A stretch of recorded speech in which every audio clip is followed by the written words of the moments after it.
जय जगन्नाथ।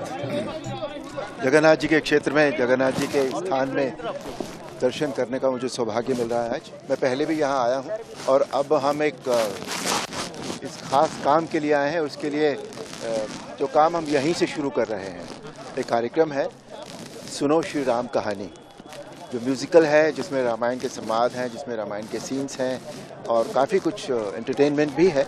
प्रभु की सेवा तो है ही, तो वो क्योंकि हम यहाँ से शुरू कर रहे हैं और वो जय जगन्नाथ जी के आशीर्वाद से ही शुरू हो रहा है, तो इसलिए हमने कहा आज उनके हम दर्शन भी करने का सौभाग्य प्राप्त कर लें, उनका आशीर्वाद ले लें। नहीं, वो उनकी आस्था है भगवान श्री राम में, है ना? और वो भगवान राम के स्वरूप में मुझे देखते हैं।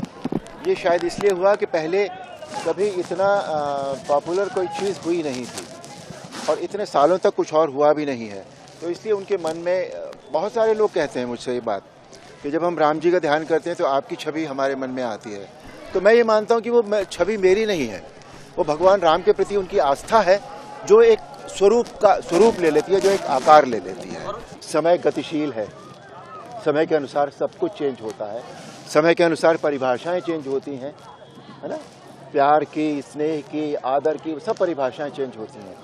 तो आज जो अब हो रहा है, ये बीच में मैं ये मानता हूँ कि कुछ सालों में ये बात बिल्कुल हमारी संस्कृति में भी ये बात नहीं आ रही थी कहीं भी, पर अब संस्कृति भी हमारी, हम लोग कोशिश कर रहे हैं कि सनातन को उजागर करें, माता पिता के सम्मान को फिर से स्थापित करें।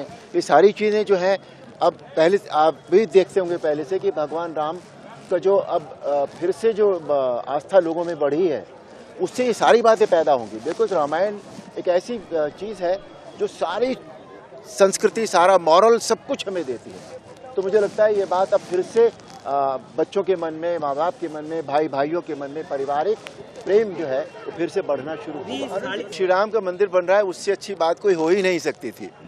बस ये है कि इतने सालों के बाद हुआ है, वो पहले हो जाता तो शायद और भी ज़्यादा अच्छा होता, पर जब भगवान की मर्जी होती है तभी आते हैं ना। कितनी अच्छी बात है कि मुसीबत के समय में भगवान फिर से पधारे। भगवान कब आते हैं, है ना? जब अधर्म हो रहा होता है या संकट आ रहा होता है तभी भगवान आते हैं, तभी हम भगवान को याद भी करते हैं। तो कोविड के इतने भारी संकट में राम जी फिर से पधारे, बस बहुत अच्छी बात है। देखिए, ये एक स्टेज प्रोग्राम है, वो एक सीरियल था, दोनों में बहुत फ़र्क है और बाकी जब आप लोग देखेंगे तब आपको पता लगेगा कि इसमें क्या क्या कुछ है। राम कथा तो हर जगह ही होती है और यहाँ तो भगवान जगन्नाथ के साथ भगवान हनुमान भी हैं, है ना? क्योंकि जाते समय श्री राम जो है हनुमान जी से कह गए थे कि हनुमान तुम्हें कहीं नहीं जाना है, जगन्नाथ जी आएंगे, तुम्हें उनकी सेवा करनी है। तो जहाँ हनुमान हो वहाँ तो राम कथा होनी ही है। जय जगन्नाथ। जय जगन्नाथ।